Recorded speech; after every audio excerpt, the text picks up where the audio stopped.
I am Vivian, 32 years old, and I never thought a Christmas dinner could change everything. The warmth of the fireplace contrasted with the cold stares I received walking through my childhood home. After 5 years away, I returned with hope and expensive gifts, expecting a loving reunion. Instead, I witnessed the ultimate betrayal that awakened something inside me. Before I tell you how my family forgot me on Christmas, drop a comment where you're watching from and subscribe to see more stories about finding your worth. My relationship with my family was complicated from the beginning. Growing up in suburban Chicago, I was the youngest of 3 children and the only daughter. My parents, Eleanor and Edward, had always placed incredibly high expectations on all of us. But somehow their expectations for me always seemed impossible to meet. While their affection was consistently sparse, my 2 older brothers, Julian and Sebastian, were the golden children. Julian, the eldest, followed our father's footsteps into law, while Sebastian became a successful architect. They could do no wrong in our parents' eyes. Every achievement of theirs was celebrated with dinner parties and expensive gifts. When Julian got into Yale Law, my parents threw a lavish party, inviting nearly everyone in our social circle. When Sebastian won his first design competition, they framed the newspaper article and hung it prominently in our living room. My childhood was different. I was constantly compared to my brothers or to my mother's friends' daughters. Why can't you be more like Julian? He never got anything less than an A. Or look at Rosalind Pierce. She plays 3 instruments and still manages to be class president. No matter what I achieved, it was never enough. I still remember when I was 16 and won first place in a national science competition. I rushed home, trophy in hand, bursting with excitement to share my news. When I walked through the door, my parents were in the living room discussing Sebastian's new job offer. "Mom, Dad, guess what?" I interrupted, unable to contain my excitement. My mother glanced at me briefly. "Not now, Vivian. We're discussing something important." But I won the national science competition. First place. I held up my trophy. "That's nice, honey," my father said distractedly. "Did you hear what firm offered Sebastian a position?" That was the moment something broke inside me. I realized that in their eyes, my achievements would always be secondary. That night, I made a promise to myself that one day they would have to acknowledge me. Throughout high school, I threw myself into my studies, particularly computer science and business. I was determined to build something they couldn't ignore. When college acceptance letters came, I received a full scholarship to Stanford. But even that momentous achievement was overshadowed by Julian's engagement announcement that same weekend. At my graduation from Stanford, my family attended but left early because my father had an important golf game. No celebration dinner, not even a proper congratulations. Just a quick "good job" from my mother before they hurried away. That was the day I decided to distance myself. I moved to Seattle, declined their half-hearted invitations for holidays, and limited our communication to occasional phone calls. I needed space to build my life without their constant judgment. For 5 years I worked relentlessly, starting as a software engineer at a tech company before launching my own startup. Those years were tough. I lived in a tiny apartment, worked 18-hour days, and poured everything I had into my company. All the while, my family remained largely oblivious to my struggles or successes. My mother would call occasionally, but our conversations were superficial, filled with updates about Julian's perfect children or Sebastian's latest design project, never really asking about my life. When my company began to gain traction, securing our first major clients and attracting investor interest, I didn't share the news with them. Why bother? They had never cared before. Then last month something unexpected happened. My mother called, her voice unusually warm, and invited me home for Christmas. "The whole family will be here," she said. "We miss you, Vivian. It's time to come home." She mentioned that things had changed, that they'd been reflecting on our relationship and wanted to make amends. Against my better judgment, hope flickered inside me. Perhaps they had finally recognized their behavior. Maybe they were ready to truly see me. With that fragile hope, I accepted the invitation, deciding to give them one last chance. Once I decided to return home for Christmas, I wanted to make it special. Despite our strained relationship, I wanted to show my family that I had become successful and generous. I spent weeks selecting the perfect gifts for each family member, gifts that would show I paid attention to their interests despite the distance between us. For my mother, I chose a platinum and diamond bracelet from Cartier, similar to one she had pointed out in a magazine when I was a teenager. She had sighed then, saying, "Your father would never spend that kind of money on jewelry." Now I could give her that dream gift myself. I spent $4,500 on it, not including the custom engraving. For my father, I found a rare vintage Longines watch at an auction. He had always been fascinated by timepieces, though he only owned a few modest ones. This particular watch was from the 1960s, the era he always reminisced about as the Golden Age. It cost me $7,500, but I knew it would be something truly special that he couldn't dismiss. For Julian and his family, I arranged an all-expenses-paid 2-week trip to Italy. Julian had always talked about wanting to take his wife Vanessa and their children to Europe, but with 3 kids and his demanding job, they had never prioritized it. The package included luxury accommodations, private tours, and even a personal photographer for family portraits in front of the Colosseum. This gift set me back nearly $25,000. For Sebastian, who had recently mentioned wanting to expand his architectural firm, but lacking the capital, I prepared a check for $65,000 as seed money. I also commissioned a renowned artist to create a scale model of his first major building design, something I knew would touch him on a personal level. As I wrapped each gift, I couldn't help but wonder if they would finally see me differently. Would these tangible demonstrations of my success and thoughtfulness finally earn their respect or at least their acknowledgement? The week before Christmas, I boarded a first-class flight from Seattle to Chicago. As the plane took off, anxiety and anticipation fought for dominance in my mind. Part of me was excited at the prospect of reconciliation, while another part remained guarded, remembering countless disappointments. During the flight, I rehearsed conversations in my head, imagining different scenarios of how my family might react to seeing me after so long. Would they be warm and welcoming, or would they treat me with the same dismissive attitude I remembered? I ordered a glass of champagne to calm my nerves, then another, trying to quiet the doubts swirling in my mind. When we landed, I collected my luggage and headed to the rental car counter. I had reserved a black Tesla Model S, knowing it would make an impression when I pulled into my parents' driveway. It was an indulgence, but I wanted that moment of recognition when they saw me emerge from a luxury vehicle that I had paid for myself. The drive from O'Hare Airport to my childhood home in Winnetka took about 40 minutes. As familiar landmarks appeared, memories flooded back, both good and bad. The ice cream shop where my father would occasionally take us on summer evenings. The park where my mother would read while ignoring my attempts to show her the structures I built in the sandbox. The high school where I spent 4 years feeling invisible despite being at the top of my class. When I finally turned onto my parents' street, I felt my heart rate accelerate. Their house looked exactly as I remembered it, a colonial-style home with perfect landscaping and tasteful Christmas decorations. No gaudy inflatable Santas or flashing lights for the Hartley family, only elegant wreaths and subtle white lights that signaled refined taste to anyone passing by. I parked behind Julian's Range Rover and Sebastian's BMW, taking a moment to collect myself before gathering the carefully wrapped presents from the trunk. The weight of the gifts in my arms felt like armor as I walked up the stone path to the front door. Standing there, I took a deep breath and rang the doorbell, the same chime I had heard thousands of times growing up. As I waited for someone to answer, I straightened my posture and put on a confident smile. Whatever happened inside this house, I was no longer the overlooked little girl desperate for approval. I was Vivian Hartley, a successful businesswoman who had built something meaningful on her own terms.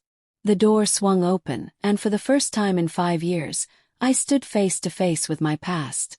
The door opened to reveal my mother, Eleanor, looking exactly as I remembered her, perfectly coiffed blonde hair, impeccable makeup, and a designer outfit that probably cost more than most people's monthly rent. For a split second, her eyes widened in what looked like genuine surprise, as if she hadn't actually expected me to come. "Vivian," she said, her voice carrying that familiar, controlled tone. "You're here." No warm embrace, no exclamation of joy, just a polite acknowledgement of my presence. She stepped aside to let me in, her gaze dropping to the pile of gifts in my arms. You've brought quite a lot." "It's Christmas," I replied, trying to keep my voice light. "And it's been a while."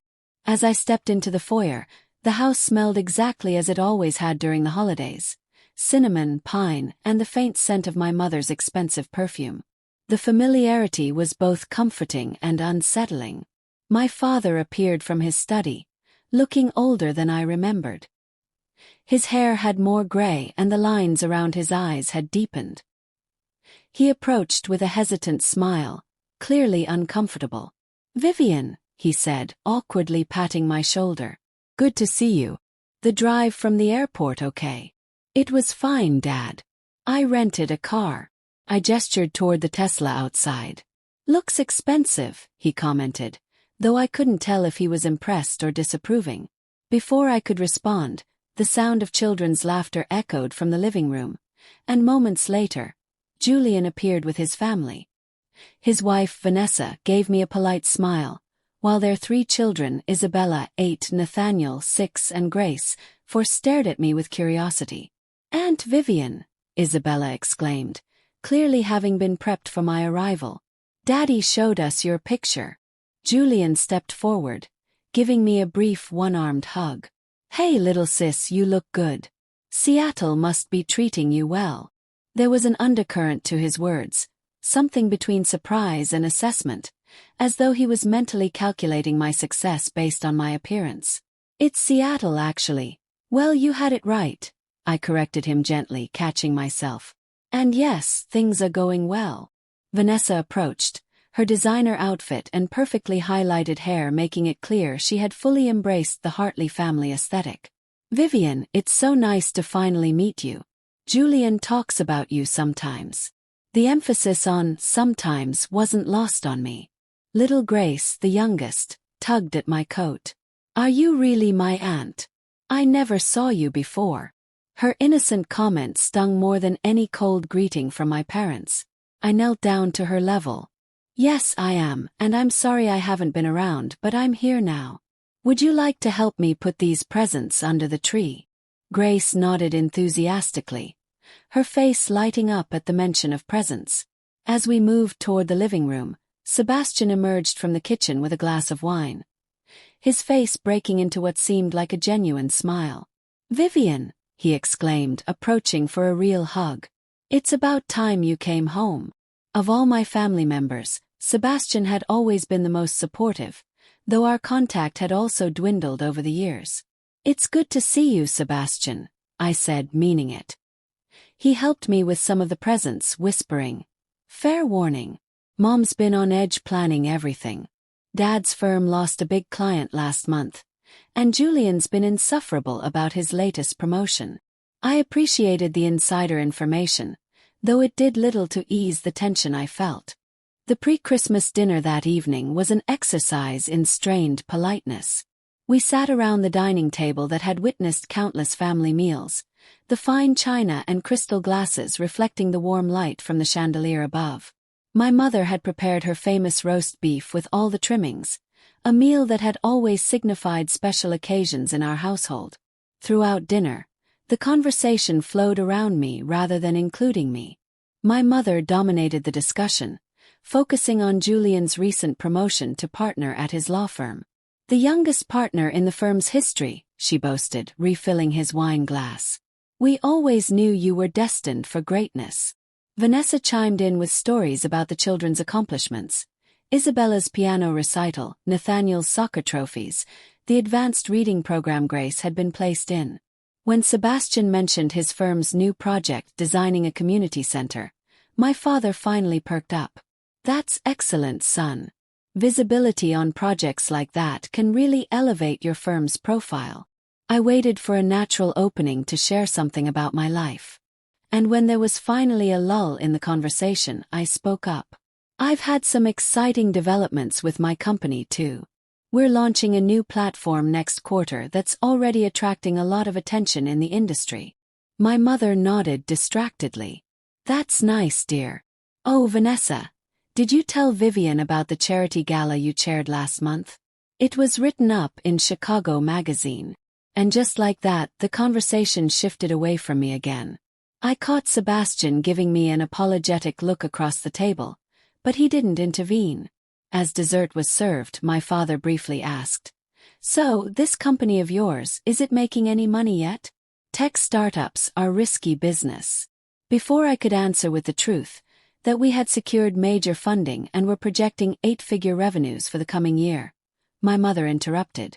"Richard, Edward, business talk is hardly appropriate for Christmas Eve.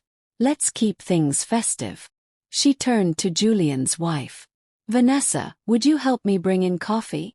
Throughout the evening, I noticed that little Grace kept watching me with curious eyes.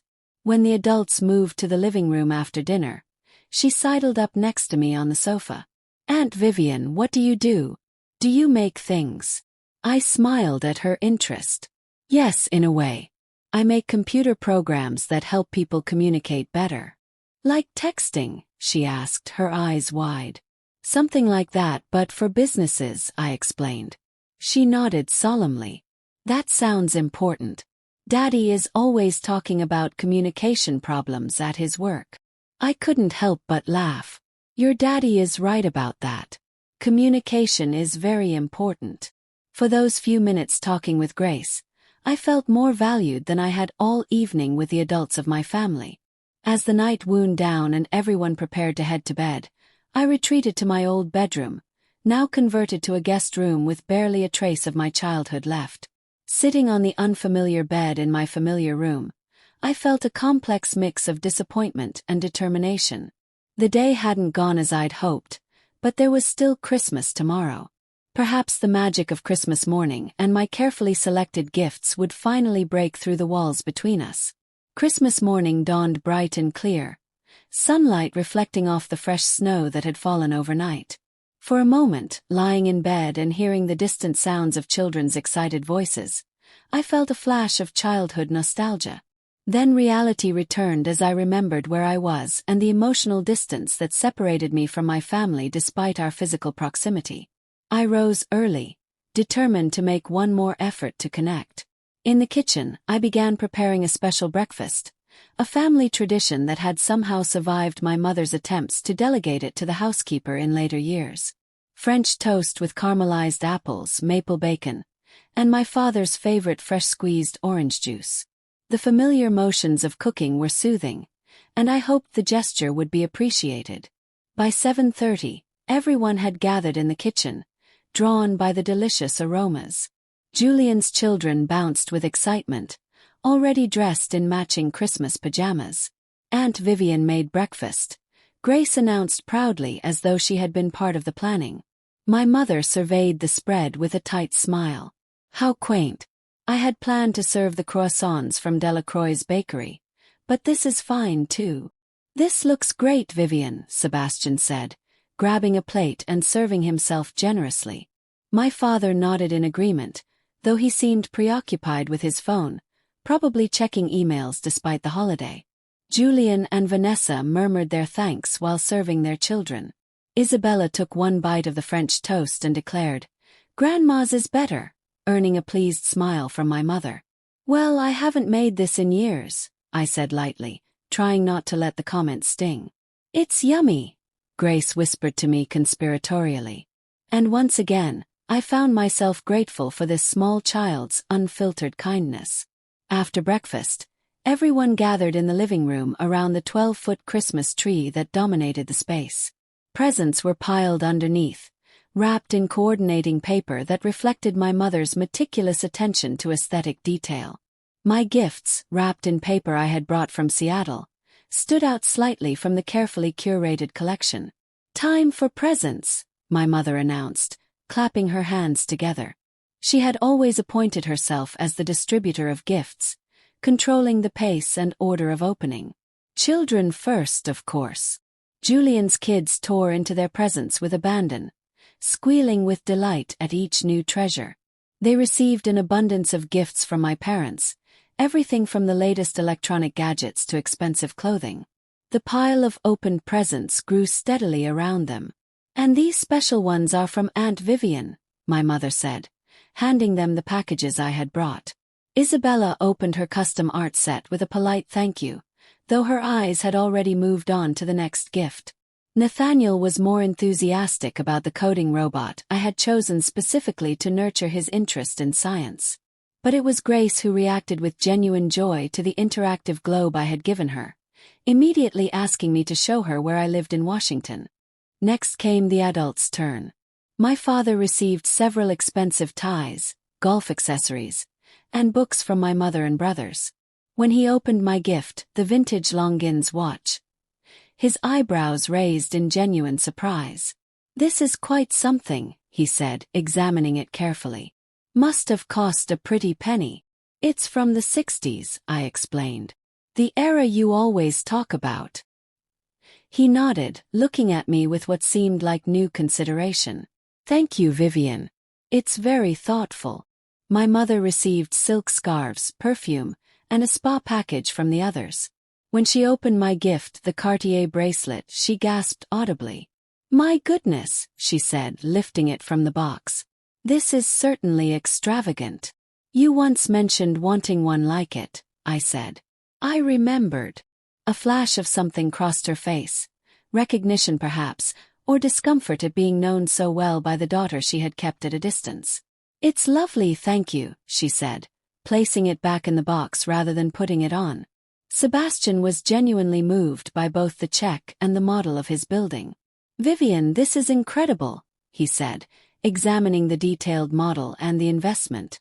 "We need to talk about this. It's too much." "It's not," I assured him. "I believe in what you're doing." Julian and Vanessa were speechless when they opened the envelope containing the Italy trip details. We couldn't possibly accept this," Vanessa stammered, though her eyes betrayed her desire to do exactly that. "Consider it making up for missed birthdays and Christmases," I said with a smile.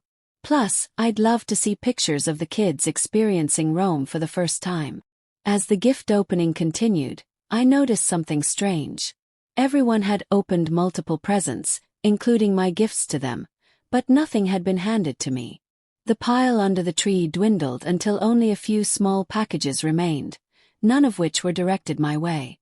An awkward silence fell over the room as the realization dawned that I was the only one without gifts.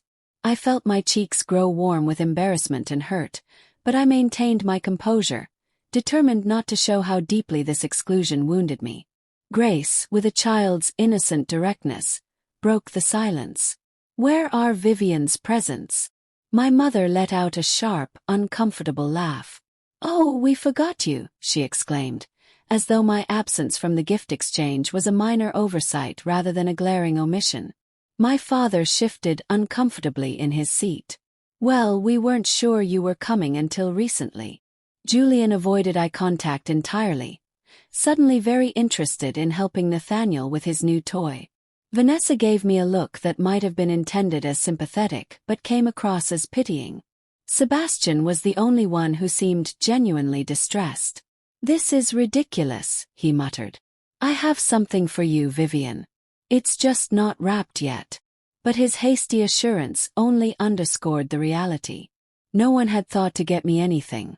After 5 years away, returning with thousands of dollars worth of thoughtful gifts, I was still an afterthought in my own family.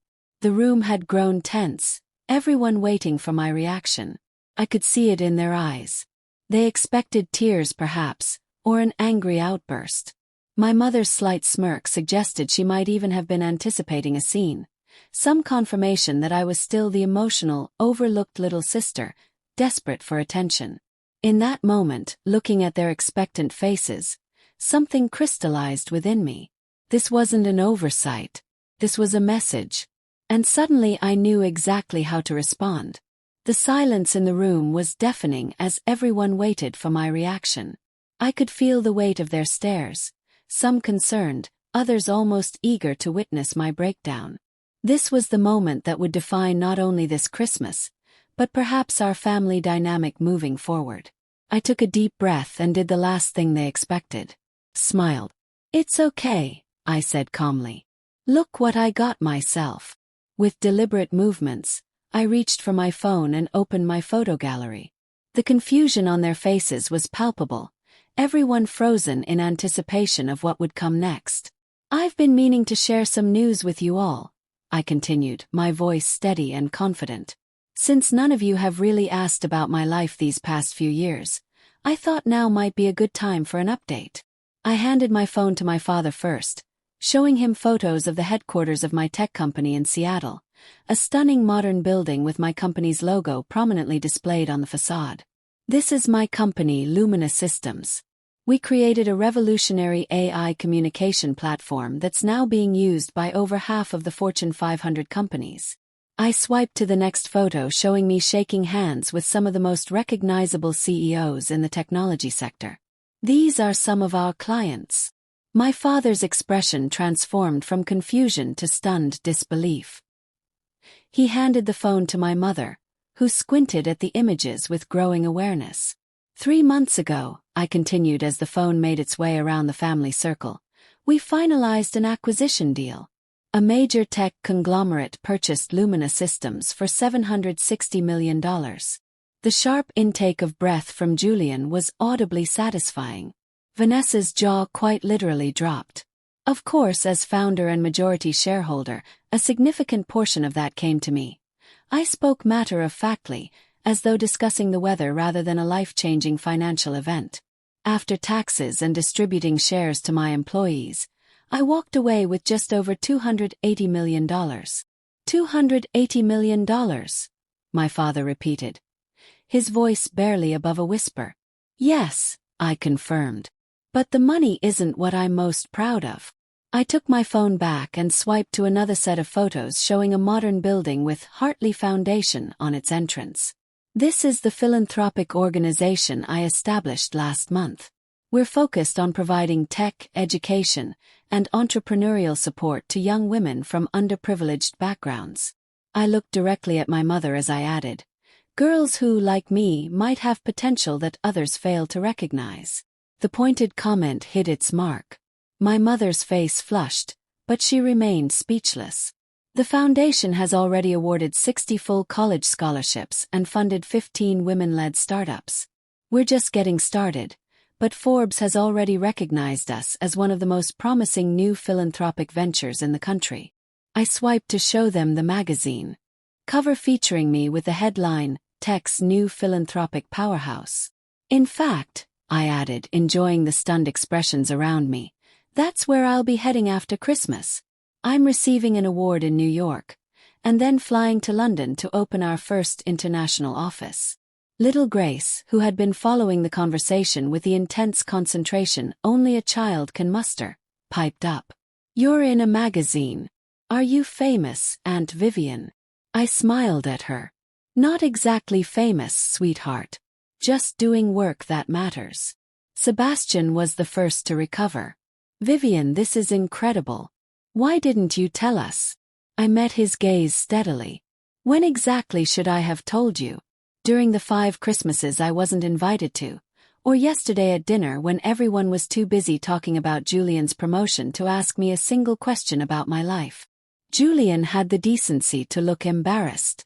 "We had no idea." "No, you didn't," I agreed. "Because none of you ever asked." I turned to show them more photos, this time of my home, a stunning modern house overlooking the Pacific Ocean. "This is where I live now. 6 bedrooms, an infinity pool, and an art collection that was featured in a major design magazine last spring." I swiped again to show my garage containing 3 luxury vehicles. "And these are what I drive depending on my mood. The Tesla you saw outside is just my rental for this trip." My father stared at the images, his expression a mix of astonishment and what looked surprisingly like regret. My mother, however, was trying to regain her composure. "Well," she said with forced brightness, "it seems you've done very well for yourself, Though I do hope all this money and attention hasn't made you forget the importance of family and settling down. Success isn't everything after all. It was a classic Eleanor Hartley maneuver, trying to reframe my achievements as somehow lacking because they didn't fit her narrow definition of what a woman should prioritize. 5 years ago, I might have been wounded by her attempt to diminish my success. Today I merely found it amusing. Actually, Mother, I haven't forgotten about family at all. In fact, I've created one of my own. A team of brilliant, supportive people who value each other's contributions and celebrate each other's successes. As for settling down, I'm quite settled. My life is exactly what I want it to be. I paused, meeting each of their gazes one by one. And regarding success not being everything, I agree completely. Integrity, kindness, and recognizing the worth of others are equally important, values I had to learn largely on my own. The pointed comment landed like a stone in still water, sending ripples of discomfort through the room. My mother's smile froze. My father looked down at his hands, and Julian suddenly became very interested in helping his son with a new toy. I don't share all this to boast, I continued more gently. I share it because for years I felt invisible in this family. I kept hoping that if I achieved enough, you might finally see me. Eventually, I realized I needed to see myself, to recognize my own worth rather than waiting for your approval. Grace, with a child's perfect timing, broke the tension by climbing onto my lap. I like your house with the swimming pool. Can we visit you? Hugged her. Of course you can, sweetheart. I'd love that. My revelation had left the room in various states of shock. My father looked like he'd been hit by a truck, still processing the information. My mother was struggling between pride at having raised such a successful daughter and dismay at having her carefully constructed family hierarchy disrupted. Julian seemed torn between jealousy and newfound respect, while Vanessa was already calculating the social advantages of having a wealthy sister-in-law. Only Sebastian appeared genuinely happy for me, raising his coffee mug in a small toast. To Vivian, he said, the most successful Hartley of us all. That simple acknowledgement, after years of being overlooked, felt better than I had imagined it would. The hours following my revelation were charged with emotional undercurrents. The family splintered into small groups, processing what they'd learned. My father retreated to his study, my mother busied herself in the kitchen, and Julian took his children outside to play in the snow. Sebastian and I sat in the den, catching up properly for the first time in years. After about an hour, there was a soft knock on the den door. My father stood there, looking uncharacteristically hesitant. Vivian, could we talk in my study? I followed him to the wood-paneled room that had always been his sanctuary. As a child, being summoned to the study usually meant I was in trouble. Today, the power dynamic was noticeably different. He closed the door and gestured for me to sit in one of the leather chairs facing his desk, but instead of taking his usual position behind it, he sat in the chair beside me. I owe you an apology, he began, his voice rough with emotion. Several, actually. I remained silent, allowing him the space to continue. I've been thinking about what you said about never being seen in this family. You're right. We, your mother and I especially, failed you. He rubbed his hand across his face. There's no excuse, but there is an explanation if you're willing to hear it. I nodded, surprised by his vulnerability. Your mother and I, we had certain expectations for our children. For the boys, it was straightforward. Success in conventional fields, financial security, good marriages. But for you, he sighed deeply, your mother had very specific ideas about what your life should look like. When you showed interest in technology and business, traditionally male domains, she worried. She pushed me to redirect you toward more suitable pursuits. And you went along with it, I stated, not as an accusation but as a fact. I did, he admitted. It was easier than fighting her. And I told myself it was in your best interest. I was wrong. He looked directly at me. I see that clearly now. You had a vision for your life that neither of us could understand, but that didn't give us the right to dismiss it. The frankness of his admission took me by surprise. My father had never been one to acknowledge mistakes. When you left after college, your mother was convinced you'd struggle and come back home. When you didn't, when we heard rumors of your success through distant connections, she became defensive, as though your independence was a personal rejection of her values. I should have stood up to her, reached out to you independently. That's on me. I felt a complex mix of emotions, vindication, lingering hurt, but also a new glimmer of understanding.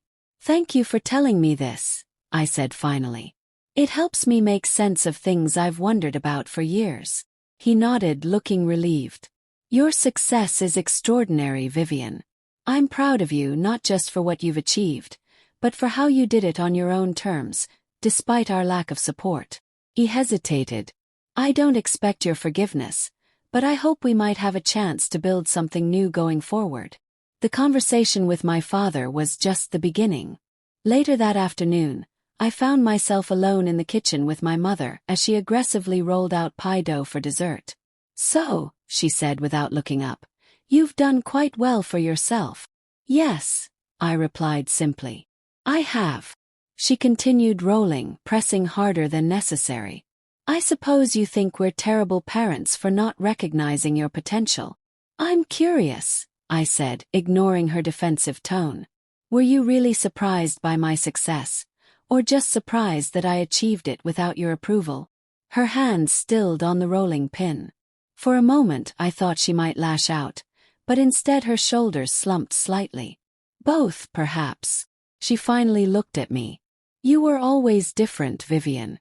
Stubborn, independent. You reminded me so much of myself at your age, before I chose this life. That revelation stopped me cold. What do you mean? She sighed, wiping flour from her hands. I had ambitions too. I was accepted to medical school.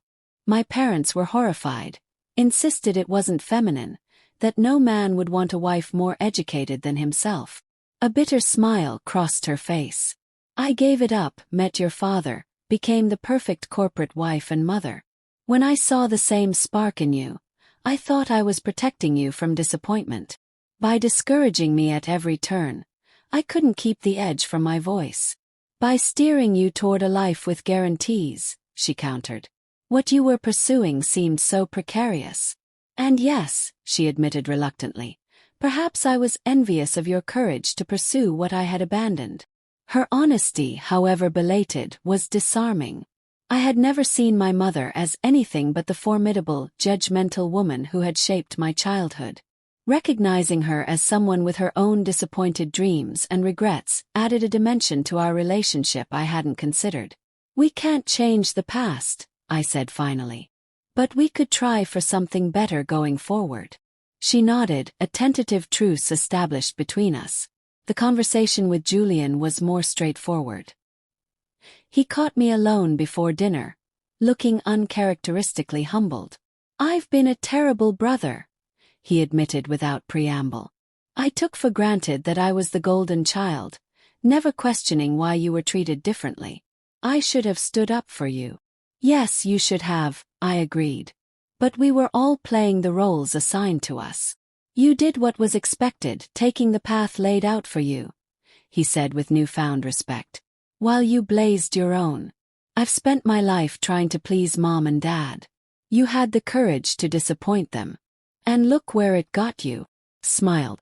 It's never too late to make changes, Julian.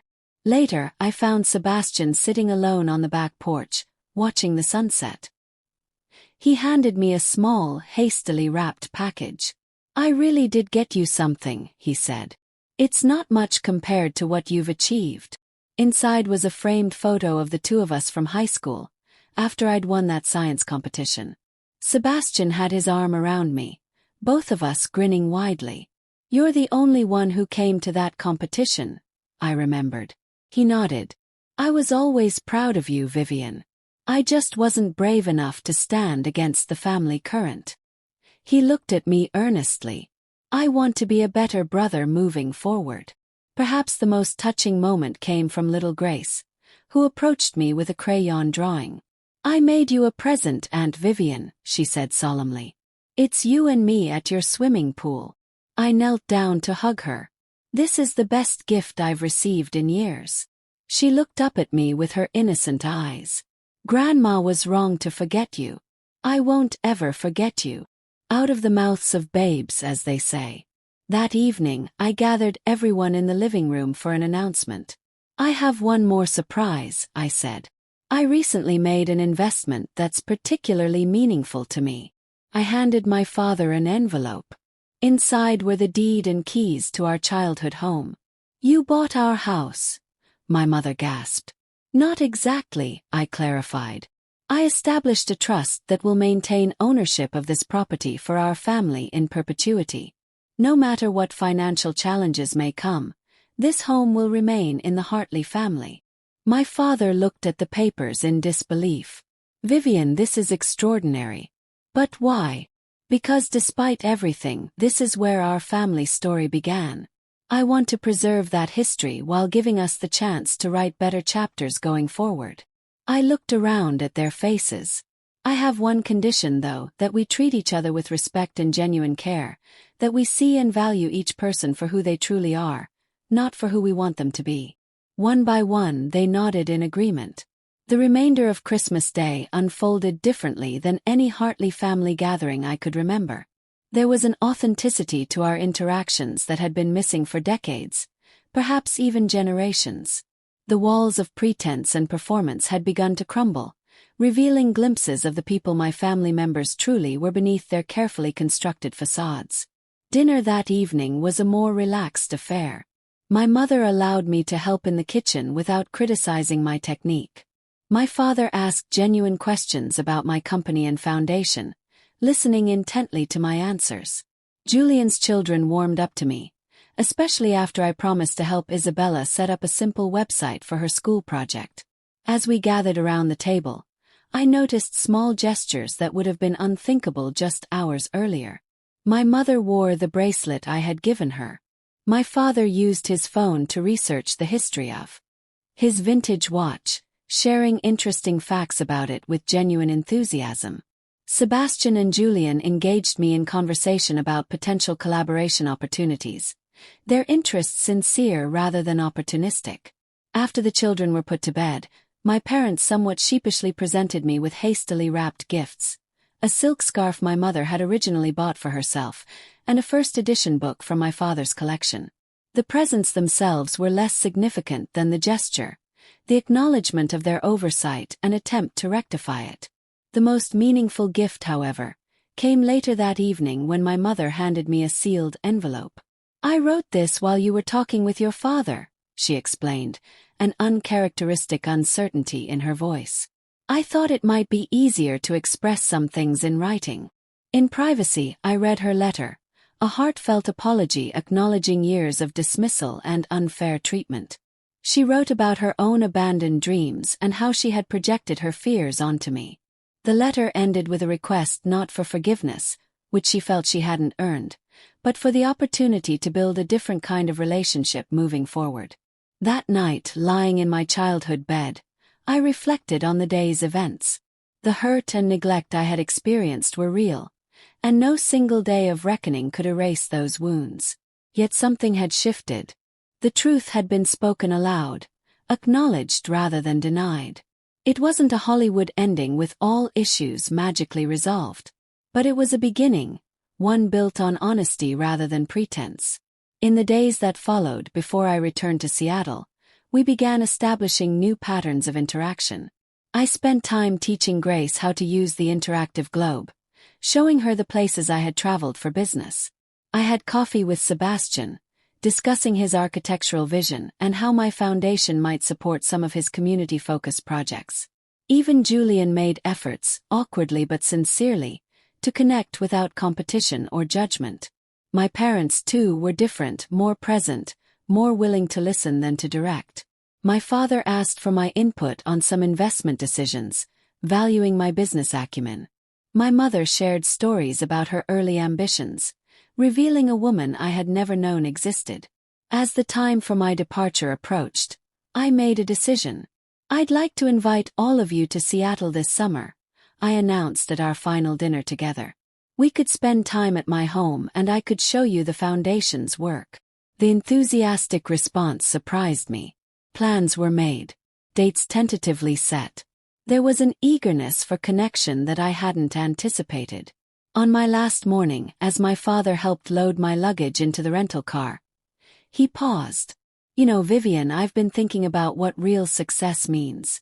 4 years I measured it in promotions and portfolio values, but watching what you've built, not just your company but the way you've maintained your integrity and compassion through it all, it's made me reconsider many things." His words touched me deeply. "It's taken me time to understand that too," I admitted. 4 years I drove myself to succeed, partly to prove my worth to this family. Eventually I realized that true success isn't about external validation.